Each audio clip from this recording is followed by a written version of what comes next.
ତମର ବାତ୍ୟାର କଣ କରୁଛ? ବାତ୍ୟା ପାଇଁ ଦାନା ଆଇଛି ତ ଆମର ଦାନା ମରିଗଲାଣି। ଦେଖ ନା ଗ୍ୟାସ୍ ଆମର ସରିଯାଇଛି, ନୂଆ ଗ୍ୟାସ୍ ଗୋଟେ ଆମକୁ ଦେଇଛନ୍ତି। ଏଇଟା ହଉଛି ରୋଷେଇବାସ କରୁଛୁ ଆଉ କଣ କରିବୁ। କଣ ରାନ୍ଧୁଛ? ସବୁ ସରି ସରି ଯାଇଛି ଆଉ ଏଇଟା ଭାଜୁଛି ଆଉ। ଖାଲି ଆଳୁ ପଡି ଦାନା ମୁଢ଼ି ଆଣି ନେଲାଣି, କରିମୁ କଣ? ମତେ ନୂଆ ଗ୍ୟାସ୍ ଦେଇଛନ୍ତି ଦେଖୁନ। ତାର ଏମିତି ଦାନାର ଏମିତି ଅବସ୍ଥା,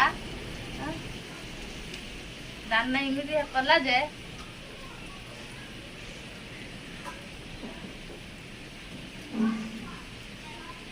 ଖାଇଟା ବନ୍ଦ କରିଦେ।